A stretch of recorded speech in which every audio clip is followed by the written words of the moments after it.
तेनाली का रमन। बहुत समय पहले की बात है। तेनाली नाम के एक गांव में रामलिंगम नाम का एक निर्धन व्यक्ति रहता था। तेनाली विजयनगर का एक हिस्सा था, जहां महान राजा कृष्णदेव राय का राज था।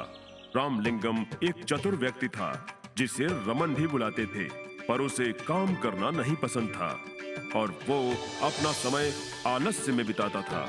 सदा की भांति एक दिन जब वो पेड़ के नीचे विश्राम कर रहा था, एक साधु वहां पहुंचे। तुम्हें लज्जा नहीं आती? जब सभी लोग व्यस्त हैं, तुम अपना समय आलस्य में नष्ट कर रहे हो। साधु, काम तो करना चाहता हूँ लेकिन नहीं कर पाता क्योंकि मेरा स्वास्थ्य ठीक नहीं है। यह सचमुच दुर्भाग्यपूर्ण है। यदि ऐसी ही बात है तो मैं तुम्हारी सहायता करूंगा। मैं तुम्हें देवी काली को प्रसन्न करने का मंत्र सिखाऊंगा। जब वो प्रकट हों, उनसे अच्छे स्वास्थ्य का वरदान मांग लेना। हे माँ काली नमो नमः। चतुर रमन ने जल्द ही मंत्र याद कर लिया। नमः। तुमने मंत्र अत्यंत शीघ्र याद कर लिया, तो अब आज रात को ही मंदिर जाना, मूर्ति के समक्ष बैठना और 1008 बार मंत्र को दोहराना। जब देवी प्रकट होंगी तब तुम उनसे वर मांग लेना। आपका धन्यवाद महात्मा, जैसा आपने कहा मैं वही करूंगा। उसी रात रमन मंदिर में पहुंचा।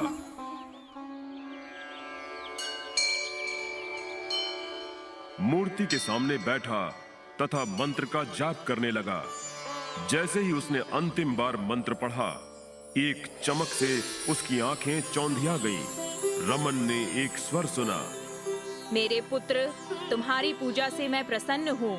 तुम वरदान मांगो। जैसे ही रमन ने उन्हें देखा, वो जोर जोर से हंसने लगा।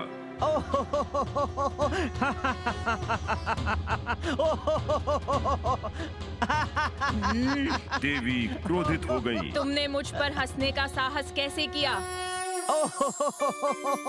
क्षमा करें माता, जब मुझे सर्दी होती है तो एक नाक होने पर भी मैं उसका बहना नहीं रोक पाता। आपकी तो 10 नाक हैं। आपको सर्दी होने पर आपकी क्या दशा होती होगी? देवी को ये अत्यंत मनोरंजक लगा। ये सचमुच हास्यपूर्ण है। तुम एक चतुर एवं साहसी व्यक्ति हो। तुम सदा लोगों का मनोरंजन करने में सफल होगे। अब से तुम्हें विकट कवि के नाम से बुलाया जाएगा। धन्यवाद माता। विकट कवि दोनों ओर से एक जैसा लिखा जाता है, उल्टा सीधा एक समान। किंतु इस वरदान से अन्य लोग प्रसन्न होंगे। मुझे इससे क्या लाभ होगा देवी? तुम एक साहसी एवं मुंहफट व्यक्ति हो। मुझे अच्छा लगा। मैं तुम्हें अपने 2 सबसे प्रसिद्ध वर में से एक देती हूँ। ठीक है, जो तुमने कहा वो सत्य है पुत्र। अतः तुम एक और वरदान के अधिकारी हो। रमन ने माँ काली के हाथ में 2 कटोरे देखे। सोने के इस कटोरे में रमन ज्ञान तथा विवेक का मीठा दूध है, तथा इस हीरे जड़ित कटोरे में वैभव तथा धन की खट्टी दही है। इनमें से एक तुम्हारा होगा। तुम किसी एक को चुन लो। मुझे दोनों ही चाहिए। देवी माता, दोनों को चखे बिना मैं निर्णय कैसे ले सकता हूँ?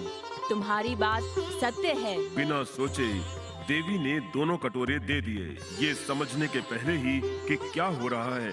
रमन ने 2 कटोरों का घोल पी लिया। देवी फिर क्रोधित हो गईं, परंतु रमन ने विनम्रता से सिर झुका लिया।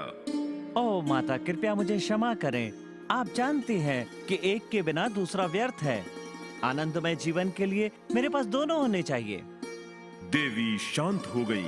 अब जबकि तुम्हारे पास दोनों वर हैं, तुम अत्यंत चतुर एवं संपन्न होगे।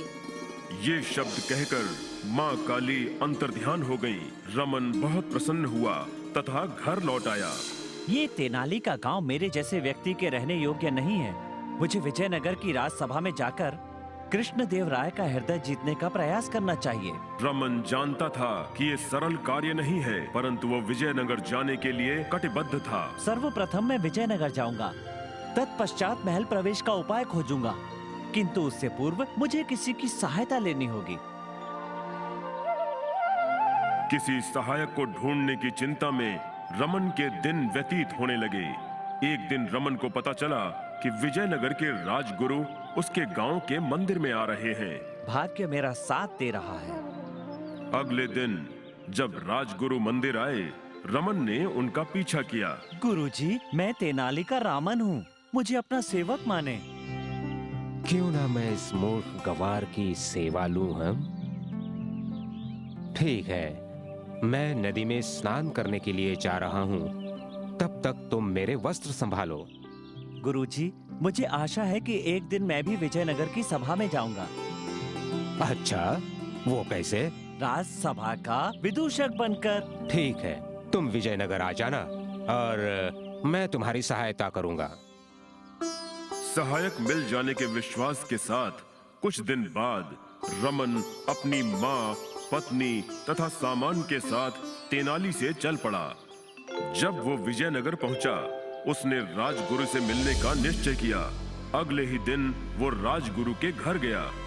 हाँ, मैंने सोचा नहीं था कि ये मूर्ख यहाँ आ जाएगा। तत्काल ही उसने अपने सेवक को बुलाया। वहाँ उद्यान में एक आदमी है, उसे बाहर फेंक दो। सेवक ने उसे निकाल दिया। लेकिन स्वयं उन्होंने ही मुझे यहाँ बुलाया था। अगले कुछ दिनों तक वो नगर में घूमता रहा। एक दिन उसने राजगुरु को नदी की ओर जाते देखा। तट पर रखे वस्त्रों को मुझे उठा लेना चाहिए। रमन ने वस्त्र उठाए तथा चट्टान के पीछे छुप गया। जब राजगुरु अपने वस्त्र लेने को पलटे, वो चकित रह गए। वो मेरे पास हैं और मैं तभी दूंगा जब आप मुझे अपने कंधों पर बिठाकर महल तक ले जाने का वचन देंगे। अपने वस्त्र वापस पाने के लिए राजगुरु को वचन देना पड़ा। जैसा तय हुआ था, राजगुरु ने रमन को कंधे पर बैठाया तथा चल पड़े। जब वे महल के प्रांगण में पहुंचे, राजा कृष्णदेव राय ने ये देखा। ये क्या? राजगुरु किस आदमी को ढो रहे हैं? रमन ने राजा को देखा। आगे क्या होगा इसका उसे अनुमान हो गया, तो वो राजगुरु की पीठ से उतर गया। गुरुजी, मैंने आपका अपमान किया, अब मैं आपको उठाकर ले चलूंगा। राजगुरु के रोकने से पहले ही रमन ने उन्हें अपने कंधों पर उठा लिया तथा चल पड़ा। इसी बीच सिपाहियों, राजगुरु के कंधे पर एक आदमी है, उसकी पिटाई करके राजगुरु को ले आओ। रक्षक, जो एकदम नया था, अपनी स्वामी भक्ति दर्शाना चाहता था, अतः उसने राजगुरु को घसीटा, उनकी पिटाई की तथा रमन को सम्मान के साथ ले आया। राजा रमन को देखकर अचंभित हो गए। तुम कौन हो और राजगुरु कहाँ है? राजसभा में आने के लिए मैंने ये उपाय किया। रमन ने पूरी कथा कह सुनाई। राजा को निडर, साहसी तथा बातूनी रमन अत्यंत पसंद आया। रमन, तुमने कोई अपराध नहीं किया। मैं अभी से तुम्हें इस सभा का विदूषक नियुक्त करता हूँ। मैं आपका आभारी हूँ महाराज। चोर पे मोर। राज्यसभा का विदूषक रमन अब राजा को प्रसन्न करना चाहता था, अतः वो सुबह अपने घर से जल्दी निकल जाता था तथा रात को देर से लौटता था। एक बार चांदनी रात में जब वो वापस घर लौट रहा था, मुझे अपने खेतों एवं पौधों को पानी देने का समय नहीं मिलता। कल ये कार्य अवश्य करूंगा। अकस्मात रमन चौंक गया। उसका ध्यान पेड़ों के पीछे गया, जहाँ दो काली छायाएं छिपी थी। ये तो चोर हैं। उन्होंने मुझे देखा नहीं होगा। मुझे कुछ तिगड़म बढ़ानी होगी। वो अपने घर की ओर चल पड़ा। जैसे ही वो अंदर पहुंचा, स्वामी आइए, भोजन तैयार है, पांव धोकर बैठ जाइए। लेकिन रमन ने ऊंचे स्वर में चिल्लाकर पत्नी से कहा, भोजन बाद में, पहले हमें एक आवश्यक कार्य करना है। वो क्या है मेरे स्वामी? नगर में कई चोर हैं, हमें अपना धन ताले में रखना चाहिए। बाप रे, चोर! अब क्या करें? मैं तो रात में द्वार भी बंद नहीं करती।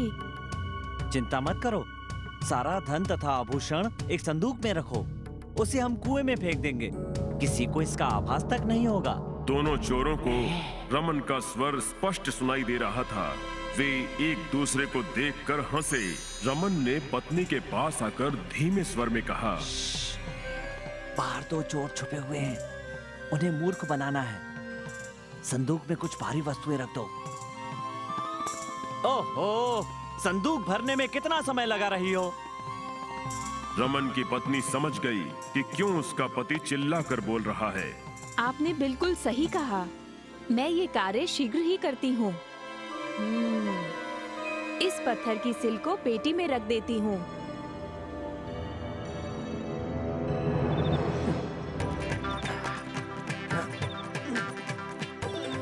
अब रमन ने पेटी को घसीटा तथा उसे कुएं में फेंक दिया। एक बड़े छपाके के साथ वो नीचे तल में चला गया। हमें दीपक बुझने तक प्रतीक्षा करनी चाहिए। शायद पेटी ठूस ठूस कर भरी है।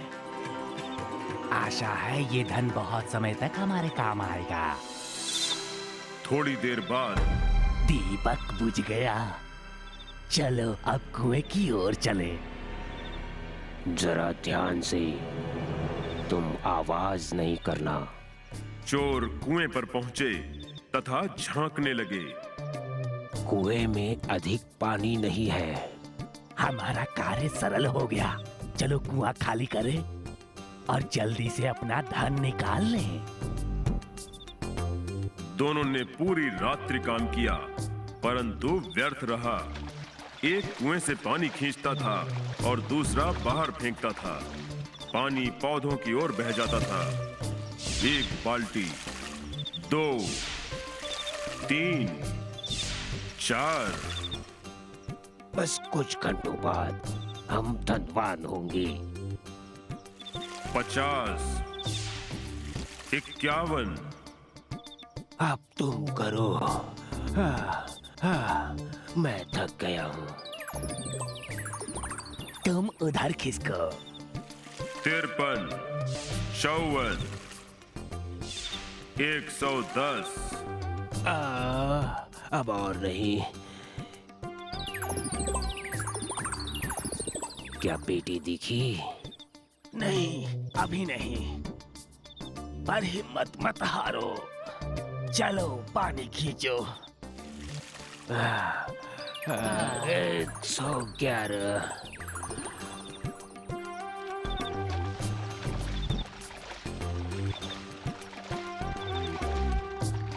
भोर से कुछ पहले रमन तथा उसकी पत्नी ने देखा कि खेत में भरपूर पानी हो गया है। वो कुएं के पास गया। आपका धन्यवाद, आपने अच्छा काम किया। चोर अचंभित रह गए जब उन्होंने स्वर सुना। भागो भागो, पीछे मत देखो वरना हम लोग। तो भागो। ओ प्रिय, देखो वो कैसे भागे। ठीक है, चलो अब चलें। मुझे राज्यसभा में जाना है। बाद में रमन ने राज्यसभा में पूरा वृत्तांत राजा को सुनाया। न केवल तुमने उन्हें मूर्ख बनाया बल्कि अपना काम भी कराया। तुम कितने चतुर हो। अपनी रसपूर्ण कथाओं से मनोरंजन करने के लिए राजा ने रमन को सोने के सिक्कों की थैली भेंट की। सोने के सिक्कों की दूसरी थैली। अतुलनीय चतुराई। ये घटना बताती है कि रमन कितना चतुर था। एक दिन वाराणसी का एक प्रसिद्ध विद्वान राजा कृष्णदेव राय की सभा में आया। हे महाज्ञानी, हम आपका स्वागत करते हैं। आपके आगमन से हम सम्मानित हुए। धन्यवाद महाराज। आपकी सभा के सभी विद्वानों को उनके चुने हुए किसी भी विषय में शास्त्रार्थ की मैं चुनौती देता हूँ। शास्त्रार्थ से हमारी सभा का सम्मान बढ़ेगा। संध्या के समय जब राजा अकेले थे, महाराज, पंडित अत्यंत निपुण है। इस धरती पर ऐसा कोई भी नहीं है जो उसे चुनौती दे सके। आपका तात्पर्य ये कि शास्त्रार्थ में कोई भी उसका सामना नहीं कर सकता? जी महाराज, इस पंडित के हाथों मैंने कई विद्वानों को पराजित होते देखा है। अकस्मात उससे मैं शास्त्रार्थ करूंगा। परंतु रमन, विद्वता एवं चतुराई दोनों भिन्न बातें हैं। तुम्हें स्वयं पर विश्वास है? जी हाँ महाराज। नहीं महाराज, इससे तो केवल सभा का अपमान ही होगा। देखते हैं। आप कल होने वाले शास्त्रार्थ की तैयारी करें। अगली संध्या को महाराज, मैं तैयार हूँ। विद्वान कहाँ है? वो रहा, अपने शिष्य के साथ आ रहा है। ये सारी की सारी पुस्तकें यहाँ रख दो। हे विद्वान महाशय, शास्त्रार्थ आरंभ करें। मैं तैयार हूँ। क्या मैं आपसे शास्त्रार्थ का विषय जान सकता हूँ? किसी सरल विषय से आरंभ करते हैं। तिलक हस्त महिष बंधन, ठीक है? क्या? तिलक अष्ट? मैंने यह कभी नहीं सुना। क्षमा चाहता हूँ, परंतु आज तक ऐसे किसी ग्रंथ के बारे में मैंने नहीं सुना। क्या कहा? आपने कभी नहीं सुना? आश्चर्य महाशय, हमारे नगर के तो चरवाहे भी इसके विषय में जानते हैं। यदि मात्र चरवाहे तक यह जानते हैं जो मैंने कभी नहीं सुना, तो यह विद्वान तो कितना अधिक निपुण होगा। मुझे पराजय स्वीकार है। उद्दंडता को क्षमा करें। वो विद्वान राज्यसभा छोड़कर चला गया। मैं तुम्हारा आभारी हूँ। तुमने हमारी नाक रख ली रमण। उस ग्रंथ के विषय में मुझे भी जानना है। मैंने भी पहले कभी इस ग्रंथ के विषय में नहीं सुना है। रमन ने गठरी खोली तथा बताया, ये है तिलक हस्त। तिल के पौधों की डंडियां, इन डंडियों को मैंने महिष बंधन से बांधा हुआ है, जिसका अर्थ है भैंसों को बांधने वाली रस्सी। सरल है कि नहीं? रमन, तुमने हमारा सम्मान बचाया। गुरुजी, जैसे मैं आपकी विद्वता का सम्मान करता हूँ, वैसे ही रमन की चतुराई का भी सम्मान करता हूँ। निस्संदेह महाराज। परंतु राजगुरु रमन से बदला लेने का अवसर ढूंढ रहे थे। राजा ने रमन को फिर सोने के सिक्कों से भरी थैली भेंट की। तीसरी थैली। एक अन्य घटना में रमन ने पुनः अपनी बुद्धि का परिचय दिया। एक बार एक जादूगर राज्यसभा में आया। महाराज, मैं एक जादूगर हूँ और इस विद्या में निपुण हूँ। मैं चुनौती देता हूँ, मुझे कोई हरा नहीं सकता। ये सुनकर राजा अत्यंत क्रोधित हो गए, परंतु अतिथि का सम्मान करने की परंपरा थी, अतः राजा ने स्वयं पर नियंत्रण रखा। क्या यहाँ कोई मेरी चुनौती स्वीकार करेगा? सर्वत्र शांति छा गई थी। चुनौती स्वीकारने को कोई तैयार नहीं था। यहाँ तक कि राजगुरु भी चुप थे। मुझसा योग्य कोई नहीं। मैं आपकी चुनौती स्वीकार करता हूँ। राजा संतोष पूर्वक मुस्कुराए। मैं तैयार हूँ। ठीक है, तो मैं आंखें बंद करके एक क्रिया करूंगा। आपको वही क्रिया आंखें खोलकर करनी होगी। क्या आप तैयार हैं? हाँ, मुझे स्वीकार है। चलो। रमन ने द्वार रक्षक को बुलाया और उसके कान में कुछ कहा। रक्षक बाहर गया तथा कुछ रेत लेकर आया। रमन ने आंखें बंद की तथा आंखों पर रेत गिराई। फिर उसने अपना मुख साफ किया तथा आंखें खोली। ठीक है ना? अब तो आप समझ गए होंगे। अब आंखें खुली रखकर यही क्रिया आप कीजिए। जादूगर ये देखकर सचमुच चकित रह गया।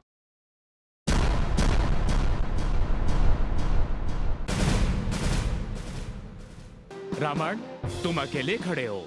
घोड़ा कहाँ है? हे महाराज, वो एक बहुत ही भयानक पशु है। मैं उसके समीप नहीं जा सकता। महाराज, ये झूठ बोल रहा है। यदि आपको मुझ पर विश्वास नहीं है तो राजगुरु को मेरे साथ भेजकर निरीक्षण करवा लें। जैसे ही राजगुरु ने अपना सिर खिड़की के अंदर किया, भूखे पशु ने चारा समझकर उनकी दाढ़ी पकड़ ली। अधूरी इच्छा के साथ आपकी माँ का देहांत हुआ, अतः उनकी आत्मा सदैव अशांत रहेगी। महाराज, आप कुछ श्रेष्ठतम ब्राह्मणों को बुलाकर प्रत्येक को एक सोने का आम दान करें। मेरी माताजी गठिया से मरी थी। उनकी अंतिम इच्छा ये थी कि उनके पैरों को गर्म छड़ों से दागा जाए। इससे पहले कि सलाखें गर्म हो पाती, वो बेचारी मर गई। अतः पंडितों के पैरों को गर्म सलाखों से दागूंगा।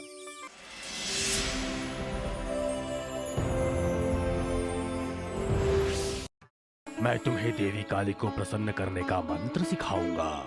जब वो प्रकट हों, उनसे अच्छे स्वास्थ्य का वरदान मांग लेना। सोने के इस कटोरे में रमन, ज्ञान तथा विवेक का मीठा दूध है तथा इस हीरे जड़ित कटोरे में वैभव तथा धन की खट्टी दही है। इनमें से एक तुम्हारा होगा, तुम किसी एक को चुन लो। देवी माता, दोनों को चखे बिना मैं निर्णय कैसे ले सकता हूँ? मैं अभी से तुम्हें इस सभा का विदूषक नियुक्त करता हूँ। किसी सरल विषय से आरंभ करते हैं। तिलक हस्त महिष बंधन। क्षमा चाहता हूँ, परंतु आज तक ऐसे किसी ग्रंथ के बारे में मैंने नहीं सुना। मैं एक जादूगर हूँ और इस विद्या में निपुण हूँ। मैं चुनौती देता हूँ, मुझे कोई हरा नहीं सकता। मैं आपकी चुनौती स्वीकार करता हूँ। तो मैं आंखें बंद करके एक क्रिया करूंगा। आपको वही क्रिया आंखें खोलकर करनी होगी। रमन ने द्वार रक्षक को बुलाया और उसके कान में कुछ कहा। रक्षक बाहर गया तथा कुछ रेत लेकर आया। रमन ने आंखें बंद की तथा आंखों पर रेत गिराई। फिर उसने अपना मुख साफ किया तथा आंखें खोली। ठीक है ना? अब तो आप समझ गए होंगे। अब आंखें खुली रखकर यही क्रिया आप कीजिए। जादूगर ये देखकर सचमुच चकित रह गया। क्षमा कीजिए, मैं पराजय स्वीकार करता हूँ। किसी के लिए भी ऐसा करना असंभव है। पराजय स्वीकार करके जादूगर सभा से चला गया। रमन, तुम्हारा कोई सानी नहीं है। ये सिक्कों की थैली तुम्हारी है। धन्यवाद महाराज। 7वीं थैली। रमन और उसका घोड़ा। एक बार एक अरब का व्यापारी राजा कृष्णदेव राय की सभा में आया। जापना, मेरे पास कुछ ताकतवर तेज रफ्तार अरबी घोड़े बिकाऊ हैं। ये दुनिया के सबसे बेहतरीन घोड़े हैं। मैं यकीन दिलाता हूँ कि आपको इनसे बेहतरीन घोड़े और कहीं भी नहीं मिलेंगे। चलो देखते हैं, यदि हम संतुष्ट हुए तो सभी घोड़े खरीद लेंगे। अगले दिन राजा ने घोड़ों का निरीक्षण किया और व्यापारी से घोड़े खरीद लिए। राजा ने सोचा कि इतने सारे घोड़ों को सिखाना कठिन कार्य होगा, अतः उन्होंने एक उपाय सोचा। प्रत्येक परिवार को एक घोड़ा दिया जाए। उन्हें घोड़े की देखभाल करनी होगी। मैं घोड़े के पोषण के लिए प्रतिमाह 3 सोने के सिक्के दूंगा। 3 माह के पश्चात मैं घोड़े का निरीक्षण करूंगा। प्रत्येक परिवार को एक घोड़ा और 3 सोने के सिक्के मिले। तेनाली रमन को भी एक घोड़ा मिला। वो घोड़े को अपने घर ले गया और पिछवाड़े में उसने एक छोटी सी खिड़की वाली घुड़साल बनाई। उसने घोड़े को वहां बंद कर दिया। प्रतिदिन वो थोड़ा सा चारा खिड़की से डाल देता, जबकि अन्य लोगों ने अच्छी देखभाल की। यहाँ तक कि कुछ ने तो राजा को प्रसन्न करने के लिए उन 3 सोने के सिक्कों के अतिरिक्त अपने पास से भी धन लगा दिया। घोड़े तो बलवान हो गए, परंतु लोग निर्बल हो गए। कुछ समय व्यतीत हुआ। 3 मास हो चुके हैं। मैं घोड़ों को देखना चाहता हूँ। सभी से कहो कि वो अपने घोड़े ले आएं। अगले दिन तेनाली रमन के अतिरिक्त सभी अपने घोड़े के साथ आए। रमन, तुम अकेले खड़े हो। घोड़ा कहाँ है? हे महाराज, वो एक बहुत ही भयानक पशु है। मैं उसके समीप नहीं जा सकता। राजगुरु बदला लेने के लिए ऐसे ही अवसर की प्रतीक्षा में थे। महाराज, ये झूठ बोल रहा है। घोड़ा इतना बिगड़ैल भला कैसे हो सकता है? क्या ये सत्य है? हे महाराज, मुझे दुख हुआ। यदि आपको मुझ पर विश्वास नहीं है तो राजगुरु को मेरे साथ भेजकर निरीक्षण करवा लें। गुरुजी, जाइए और घोड़े को ले आइए। मैं अभी जाता हूँ महाराज। अगर घोड़ा वहां पर है तो मैं स्वयं वहां जाकर उसे लेकर आता हूँ। रमन राजगुरु को लेकर घुड़साल में गया।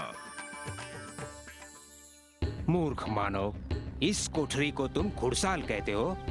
क्षमा करें गुरुजी, मैं आपकी तरह विद्वान नहीं हूँ, अतः मुझे इसका ज्ञान नहीं है। चलो घोड़ा दिखाओ।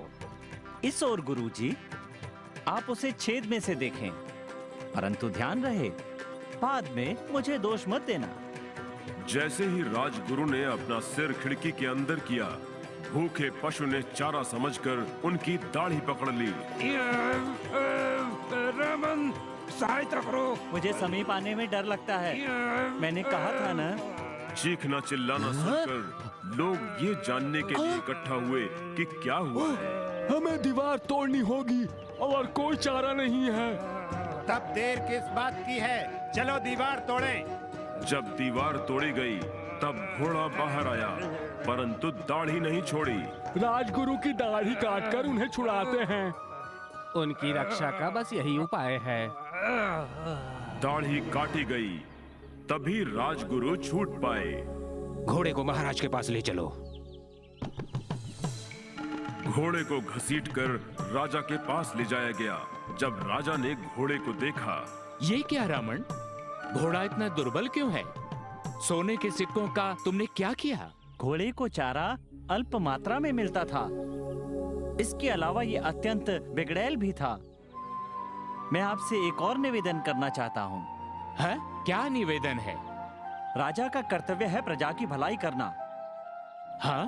परंतु आपने उन पर घोड़ों की देखभाल का भार डाल दिया। इस कारण प्रजा हो गई दुर्बल और घोड़े हो गए बलवान। रमन, तुमने मेरी आंखें खोल दी, अत्यंत चतुराई से मेरी भूल बता दी। ये पुरस्कार तुम्हारे लिए।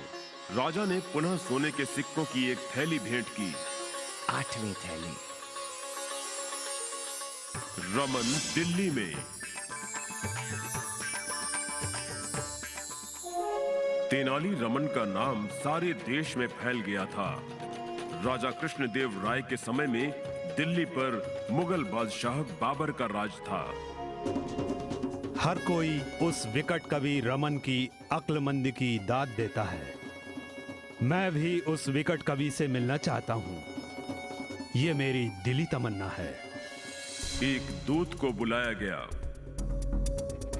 ये खत ले जाकर विजयनगर के राजा कृष्णदेव राय को दो। दूत विजयनगर पहुंचा। ये क्या है? मुझे दिखाओ। अच्छा, ये तो निमंत्रण पत्र है। रमन, तुमने विजयनगर का सम्मान बढ़ाया है। बादशाह ने तुम्हें दिल्ली आने का निमंत्रण दिया है। बादशाह बाबर से मिलने की तैयारी करो। तुम हमारे विदूषक हो। सोने के सिक्कों की भेंट लेकर आना। राजा कृष्णदेव राय से आज्ञा पाकर रमन विजयनगर से चला। कुछ दिनों बाद रमन दिल्ली पहुंचा। बाबर को रमन के आगमन की सूचना मिली। रमन यहाँ बस आता ही होगा। वो जब यहाँ आएगा तब कोई भी नहीं हंसेगा। अगर कोई हंसा तो उसका नतीजा भुगतना होगा। रमन का भव्य स्वागत हुआ। खुशामदीद रमन। धन्यवाद। मेरा प्रणाम स्वीकार करें जहांपना। ये भेंट हमारे महाराज की ओर से है। और उसके बाद घोड़ा उछलने लगा। कच्चा पापड़ पक्का पापड़, कच्चा पापड़ पक्का पापड़, कच्चा पापड़ पक्का पापड़। उसने बहुत कोशिश की पर सब बेकार।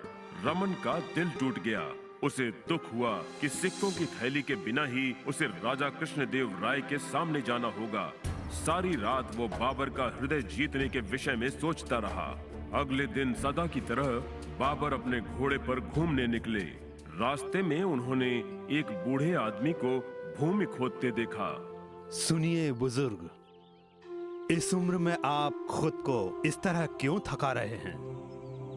जहांपना, मैं इमली का पौधा लगा रहा हूँ। बाबर ये सुनकर हैरान हुए। पागल हो गए हो क्या? क्या तुम्हें ऐसा लगता है कि इसमें फल आने तक तुम जिंदा रह पाओगे? जहांपना, मैं जो आज भोग रहा हूँ वो मेरे पुरखों का दिया हुआ है। मेरी अगली पीढ़ी इस पेड़ के फल खाएगी जो मैं आज बो रहा हूँ। हाँ, तुम्हारा कहना एकदम सही है। सोने की मोहरों की यह थैली ले लो। ये तुम्हारी बात की सच्चाई के लिए है। शुक्रिया हुजूर। हर एक व्यक्ति को अपने पेड़ों के फल के लिए वर्षों तक इंतजार करना पड़ता है, पर मुझे तो अपने पेड़ का फल पहले ही दिन मिल गया। ये सुनकर बाबर अत्यंत प्रसन्न हुए। उन्होंने फौरन एक और थैली इनाम में दे दी। पेड़ लगाने वाले को उसका फायदा फल निकलने के बाद ही मिल पाता है, पर मेरे मामले में पहले दिन ही फायदा हो गया, और वो भी दोहरा। तुम बहुत समझदार हो, एक थैली और लो। शुक्रिया हुजूर। बाबर ने घोड़ा बढ़ाया पर फिर रोक लिया जब उन्होंने एक स्वर सुना। रुकिए, रुकिए जहांपना। किसने पुकारा? ये देखने को बाबर मुड़े। पीछे मुड़ते ही वो अचंभित हो गए। उन्होंने बूढ़े आदमी को नकली दाढ़ी उतारते हुए देखा। वो अन्य कोई नहीं, रमन था। बाबर लौटे और उसके पास आए। रमन, तो अभी तक तुम मुझसे बातें कर रहे थे? जी हाँ जहांपना, वो मैं ही था। मेरे राजा ने मुझे आपसे सोने के सिक्कों की एक थैली लाने को कहा था, लेकिन मैंने आपसे 3 थैलियां पाई। तुम काबिले तारीफ हो रमन। ये लो, और अब तुम्हारे पास सोने के सिक्कों की 4 थैलियां हो गई। मैं चलता हूँ, क्योंकि मेरे पास जितनी थैलियां थीं वो मैं तुम्हें दे चुका। शुक्रिया जहांपना। अब दिल्ली से वापस जाने की आज्ञा चाहता हूँ। जैसी तुम्हारी मर्जी रमन। अपने राजा को मेरा सलाम कहना। अनुमति लेकर रमन ने दिल्ली से प्रस्थान किया और विजयनगर पहुंचा। आओ रमन, तुम्हारा स्वागत है। क्या तुम्हें बादशाह से पुरस्कार मिला? जी हाँ महाराज, मैंने एक नहीं 4 थैलियां पाई। तुम्हारी सूझबूझ से विजयनगर का सम्मान पुनः एक बार बढ़ा है। सोने के आम।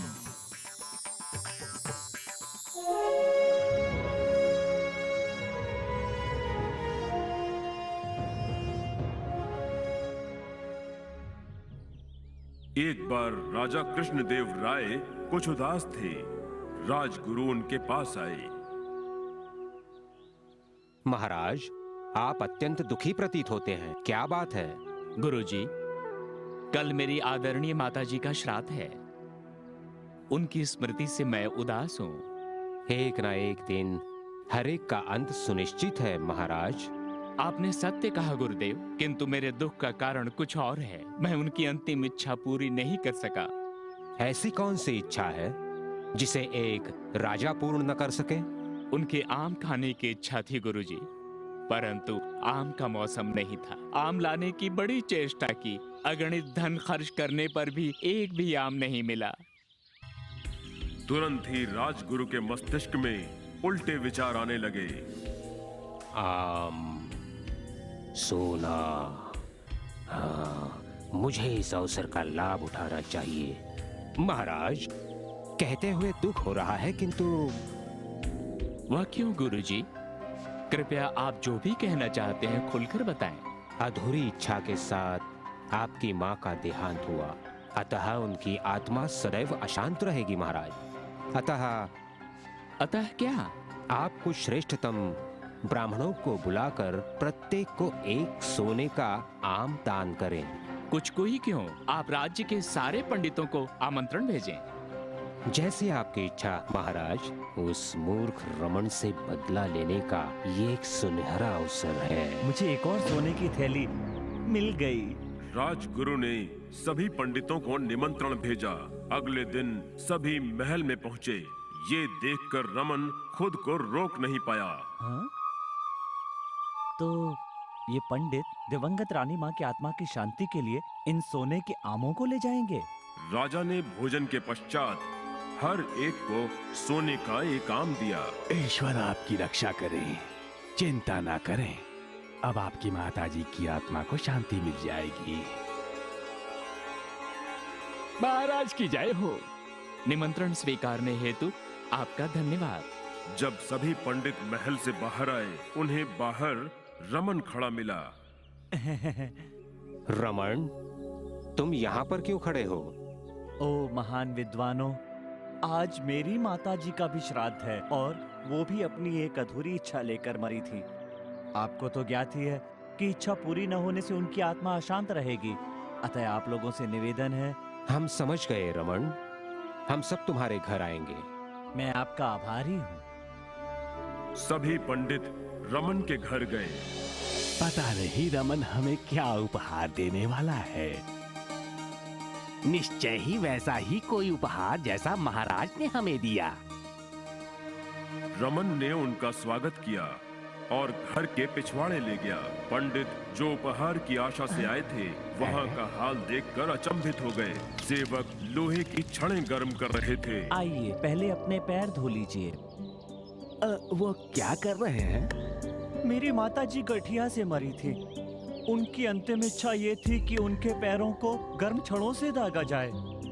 इससे पहले कि सलाखें गर्म हो पाती वो बेचारी मर गई।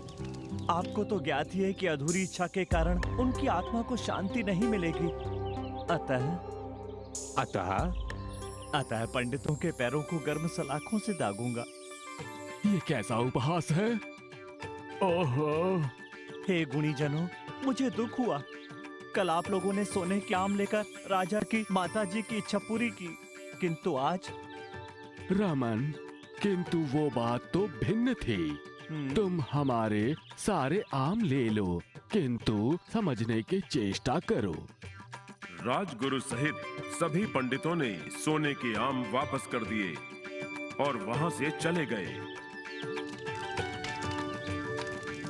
पंडित जी, मेरी माताजी की अंतिम इच्छा का क्या होगा? हमें रमन के विषय में राजा को बताना होगा, उसे दंड मिलना चाहिए। रमन ने हम सबका उपहास किया। धन्यवाद रमन, तुमने मेरी आंखें पुनः खोल दी। हे महाराज, यह कदापि हास्य का विषय नहीं है। सभी विद्वानों का अपमान हुआ है। हाँ, इस तरह तो मैंने सोचा ही नहीं। रमन को दंड मिलेगा। आपकी क्या राय है? उसका शीश उड़ा दिया जाए। मुझे विश्वास है वो अपना ध्यान रख लेगा। सेवक, रक्षक राजा के सामने आया। रमन को नगर के बाहर ले जाकर एक झटके में उसका शीश धड़ से अलग कर दो। जी। रक्षक रमन के साथ बाहर गए। क्या तुम मुझे बताओगे कि महाराज ने ठीक ठीक क्या कहा था?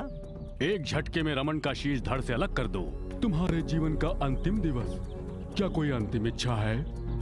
बिल्कुल है। मुझे माँ काली की वंदना करनी है। जैसे ही मैं माँ काली को बुलाऊं, ठीक उसी समय तुम मेरा शीश काट देना। ठीक है, अब तैयार हो जाओ। रमन आंखें बंद करके प्रार्थना करने लगा। रक्षक अपनी तलवारें हाथों में लिए तैयार खड़े थे। जय माँ काली। जैसे ही उसने ये शब्द कहे, वो झुक गया। रक्षकों की तलवार हवा में ही चली। चलो खड़े हो जाओ, इस बार हम तुम्हारा शीश काट देंगे। नहीं नहीं नहीं, राजाज्ञा याद करो। तुम्हें ये कार्य एक ही झटके में करना था। अब दोबारा करने के लिए दोबारा अनुमति लेनी होगी। अतः रमन को राजा के पास ले जाया गया। रमन को देखकर राजा प्रसन्न हुए। रक्षकों ने सारा वृत्तांत कह सुनाया। हाँ बिल्कुल, मुझे माँ काली की वंदना करनी है। जैसे ही मैं वंदना करूं, तुम शीश काट देना।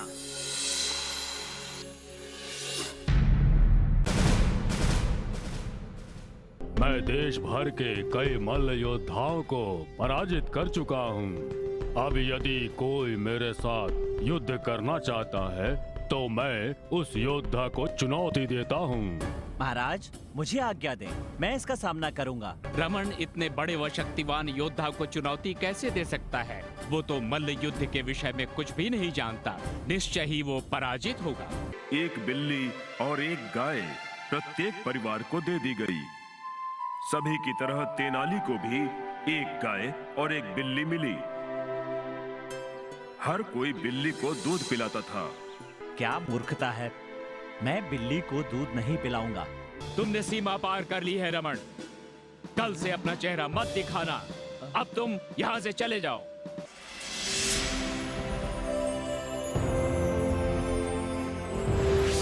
राजा का कर्तव्य है प्रजा की भलाई करना। हाँ, परंतु आपने उन पर घोड़ों की देखभाल का भार डाल दिया।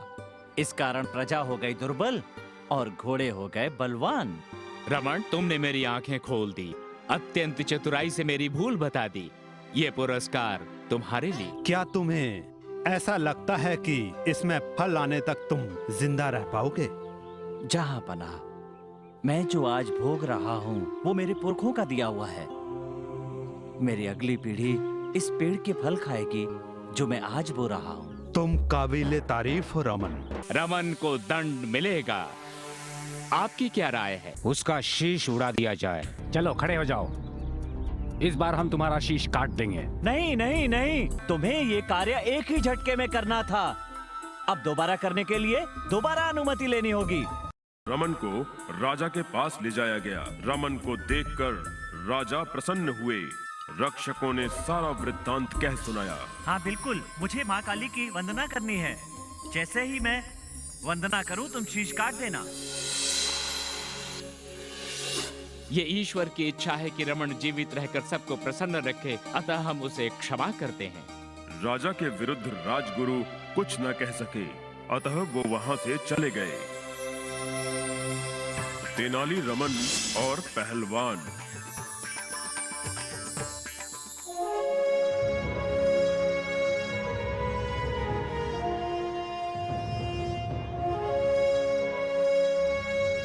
एक बार दिल्ली का एक पहलवान राजा कृष्णदेव राय की सभा में आया। स्वागत है ओ महान योद्धा। आपका धन्यवाद महाराज। मैं देश भर के कई मल्ल योद्धाओं को पराजित कर चुका हूँ। अब यदि कोई मेरे साथ युद्ध करना चाहता है तो मैं उस योद्धा को चुनौती देता हूँ। राजसभा के पहलवानों को लगा कि वो उनसे बहुत अधिक शक्तिशाली है। उन्हें भय हुआ कि वे आसानी से परास्त हो जाएंगे। सभा में सन्नाटा छा गया। लज्जा आती है, उससे लड़ने को कोई तैयार नहीं। तब मल्ल योद्धाओं का दल रखने से क्या लाभ? अब रमन ने चुप्पी तोड़ी। महाराज, मुझे आज्ञा दें, मैं इसका सामना करूंगा। राजा अचंभित हो गए, साथ ही प्रसन्न भी हुए। रमन इतने बड़े व शक्तिवान योद्धा को चुनौती कैसे दे सकता है? वो तो मल्ल युद्ध के विषय में कुछ भी नहीं जानता। निश्चय ही वो पराजित होगा। क्षमा करें महाराज। रमन, मैं तुम्हें पल भर में पराजित कर दूंगा। एक बार पुनः सोच लो। चिंता मत करो, मुझे विश्वास है कि मैं ही जीतूंगा। क्यों, ठीक है? अब तुम मुझसे लड़ने के लिए तैयार हो जाओ। वाल वाल मल्ल युद्ध। दिल्ली का पहलवान अचंभित हो गया। ये वाल वाल युद्ध कौन सा युद्ध है? मैंने इसके विषय में कभी नहीं सुना। क्या? कभी सुना भी नहीं? आश्चर्य, स्वयं को योद्धा कहते हो? कैसा भी मल्ल युद्ध हो, तुम्हें उसके लिए शक्ति चाहिए। इस विशेष दांव के लिए किसी शक्ति की आवश्यकता नहीं होती। अब पहलवान सोच में पड़ गया। इस स्थिति से वो बचना चाहता था, अतः महाराज, मैं बहुत दूर से चला आ रहा हूँ, अतः आज मुझे विश्राम करने की आज्ञा दें। और द्वंद्व युद्ध का क्या होगा? हम कल लड़ेंगे। अब मुझे जाने की आज्ञा दें महाराज। ठीक है, तो ये तय रहा, कल संध्या समय द्वंद्व युद्ध अवश्य होगा। पहलवान चला गया। अगले दिन। ओ रमन, तुम आ गए। प्रतियोगिता के लिए तैयार हो? मल्ल योद्धा कहाँ है? जब सभी प्रतीक्षा कर रहे थे, एक द्वार रक्षक आया। महाराज, मैं एक संदेश लाया हूँ। मल्ल योद्धा हमारे नगर से चला गया। ये तुम आखिर क्या कह रहे हो? उसने पराजय स्वीकार कर ली। वाह रमन, तुमने एक बार पुनः विजयनगर का सम्मान बचाया। मुझे तुम पर गर्व है। मैं सम्मानित हुआ महाराज। अच्छा, ये बताओ, ये वाल दांव क्या है? पता नहीं, उससे बात करते समय ही ये शब्द मेरे मस्तिष्क में आया, जिसे मैंने मल्ल युद्ध का एक दांव बता दिया, बस। तुम सचमुच अत्यंत चतुर हो। सैनिक, मुझे एक सोने के सिक्के की थैली। उचित कहा। रक्षक ने राजा को सिक्कों की थैली पकड़ाई। ये लो रमन, सदा की भांति ये थैली भी तुम्हारे लिए, जिसने विजयनगर का सम्मान बचाया। 11वीं। जब भी मैं तुम्हें थैली भेंट करता हूँ, तुम ये कौन सी संख्याएं बोलते हो? महाराज, ये मुझे आपसे मिली हुई थैलियों की संख्याएं हैं।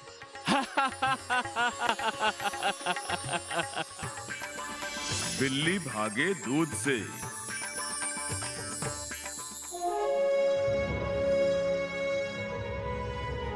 एक बार जब राजा कृष्णदेव राय सभा में बैठे थे, उन्होंने बाहर कुछ स्वर सुना। हमें महाराज से मिलना है। बाहर ये कोलाहल कैसा है? द्वारपाल, जाकर पता लगाओ। एक रक्षक ग्राम प्रमुख के साथ वापस आया। महाराज, हमारी सहायता करें। गांव में चूहों का प्रकोप हो गया है। चूहों के कारण हमारी बहुत हानि हो रही है। वो हमारे खेत नष्ट कर रहे हैं। कृपया हमारी रक्षा करें महाराज। ठीक है, मैं अपने मंत्रियों से मंत्रणा करके इसका उपाय ढूंढूंगा। अगले दिन राजा ने अपने मंत्रियों से विचार विमर्श किया। यहाँ किसी के पास इस समस्या का समाधान है? हाँ महाराज, हम राज्य के हर एक परिवार को एक बिल्ली देंगे। हम सब जानते हैं कि बिल्ली चूहे खाती है। पर निर्धन लोग उन बिल्लियों को कैसे पालेंगे? कोई बात नहीं, हम बिल्लियों के साथ एक गाय भी देंगे। गाय का दूध उन बिल्लियों को दिया जाएगा। अगले दिन एक बिल्ली और एक गाय प्रत्येक परिवार को दे दी गई। सभी की तरह तेनाली को भी एक गाय और एक बिल्ली मिली। हर कोई बिल्ली को दूध पिलाता था और कुछ ही दिनों में बिल्लियां मोटी तगड़ी हो गईं।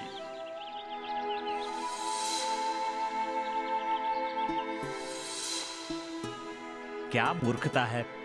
मैं बिल्ली को दूध नहीं पिलाऊंगा। रमन ने एक उपाय सोचा। वो भीतर गया और एक थाली में दूध लेकर आया। दूध बहुत गर्म था। उसने दूध बिल्ली के सामने रख दिया। बिल्ली ने तुरंत दूध में मुंह डाला। जैसे ही उसने दूध में मुंह डाला, वो उछली और चिल्लाती हुई भागी। अगले दिन रमन ने फिर बिल्ली के सामने दूध रखा।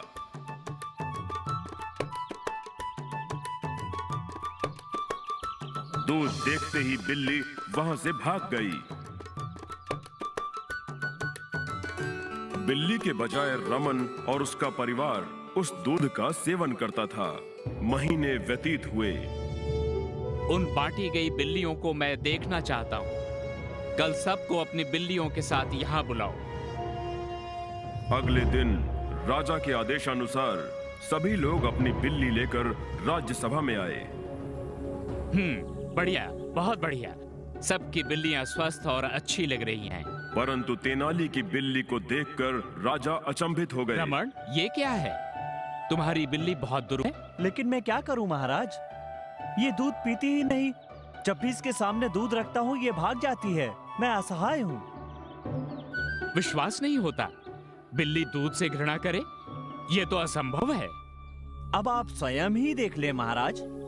सैनिक, शीघ्र दूध लेकर आओ।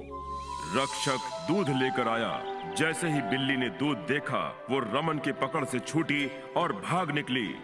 सैनिकों, पकड़ो इसे। रक्षक बिल्ली को वापस ले आया। इसका मुख खोलकर निरीक्षण करूंगा। राजा ने देखा। अच्छा, इसकी जीवा पर तो छाले हैं। अब मुझे पता चला। हाँ? रमन, तुमने बिल्ली को उबलता हुआ दूध दिया होगा, इसीलिए वो दूध को देखकर भाग रही है। महाराज, कृपया मुझे क्षमा करें। मैं ये कहना चाहता हूँ कि ये राजा का कर्तव्य है कि अपनी प्रजा का ध्यान रखे। दूध तो मनुष्यों को पीने के लिए मिलना चाहिए, ना कि बिल्लियों को। इसके अतिरिक्त बिल्ली को जब भूख लगेगी तभी वो चूहों का शिकार करेगी।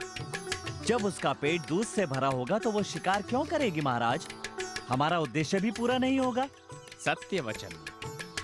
सदा की भांति राजा ने रमन को सोने के सिक्कों की एक और थैली भेंट की।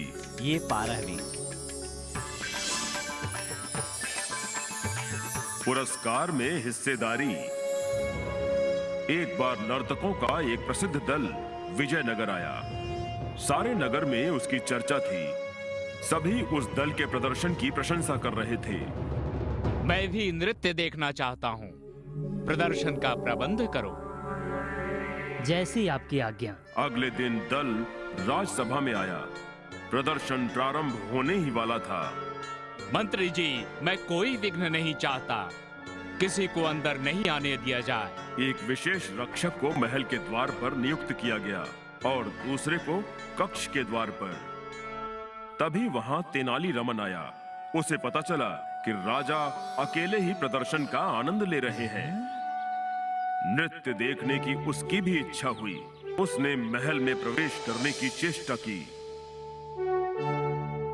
ठहरो, अंदर जाने की अनुमति नहीं है। महाराज की आज्ञा है कि कोई भी विघ्न न डाले। रमन ने थोड़ी देर सोचा। मुझे राजा ने बुलाया है तथा उन्होंने मुझे पुरस्कार देने का वचन भी दिया है। पुरस्कार? तब तो सदा की भांति इस बार भी सोने के सिक्कों की थैली होगी। तेरे भी। उसने लालच से रमन को देखा। ठीक है, मैं जाने दूंगा। तुम मुझे क्या दोगे? महाराज जो भी देंगे उसका आधा दे दूंगा। ठीक है, जाओ, पर अपना वचन याद रखना। अवश्य। रमन कक्ष के द्वार पर पहुंचा। ठहरो, तुम अंदर नहीं जा सकते। कृपया मुझे मत रोको। मैं यहाँ पुरस्कार लेने के लिए आया हूँ। महाराज ने स्वयं बुलाया है। पुरस्कार? मुझे अंदर जाने दो। महाराज मुझे जो भी देंगे उसका आधा मैं तुम्हें दे दूंगा। ठीक है, जाओ, पर याद रखना अपना आधा पुरस्कार मैं तुम्हें दे दूंगा। रमन ने कक्ष में प्रवेश किया। वो कलाकारों की ओर दौड़ा, एक छड़ी उठाई और मुख्य कलाकार को मारने लगा। मुझे छोड़ दो, मुझे मत मारो, मुझे मत मारो, मुझे छोड़ दो। मैंने क्या किया? मुझे छोड़ दो, मुझे मत मारो। रमन, ठहरो। क्या पागल हो गए हो? प्रदर्शन में विघ्न डालने का साहस कैसे हुआ? तुमने सीमा पार कर ली है। तुम्हें दंड मिलेगा, 100 कोड़ों का दंड। जब एक अनुचर ने कोड़ा उठाया। तनिक ठहरिए महाराज। बाहर मेरे 2 मित्र खड़े हुए हैं जो मेरा दंड बांटेंगे। राजा अचंभित हो गए। कौन है वो? उन्हें अंदर लेकर आओ। जो आज्ञा महाराज। रमन ने अनुचर के कान में कुछ कहा। अनुचर 2 रक्षकों के साथ वापस आया। आपसे मुझे जो भी मिलेगा मैं इनके साथ बांट लूंगा। ये मैंने इन्हें वचन दिया था महाराज। जब मैं अंदर आ रहा था तब इन्होंने मुझसे अंदर आने की कीमत मांगी थी। तुम दोनों ने मेरे आदेश की अवहेलना की और साथ ही रिश्वत भी मांगी। सेवक, इन दोनों को 50-50 कोड़े मारो और निकाल दो। राजा रमन से प्रसन्न हुए। मैं तुम्हारा कृतज्ञ हूँ रमन। तुमने ठगों की पोल खोल दी। सदा की भांति तुम्हें इसका भी पुरस्कार मिलेगा। अतः सदा की भांति रमन को पुरस्कार मिला और साथ ही राजा से क्षमादान भी। मटकाधारी रमन। राजा कृष्णदेव राय रमन को अत्यंत पसंद करते थे। अतः रमन के कई शत्रु हो गए। उनमें से एक थे राजगुरु। वो उसकी लोकप्रियता पर आघात पहुंचाने के अवसर की ताक में रहते थे। एक दिन अनजाने में रमन ने राजगुरु का अपमान कर दिया। राजगुरु राजा से मिले और रमन को मृत्युदंड देने की सलाह दी। रमन, तुमने मेरा अपमान किया है, इसका फल भुगतना पड़ेगा तुम्हें।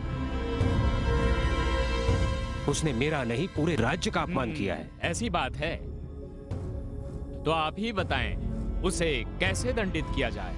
हर बार वो युक्ति से बच निकलता है।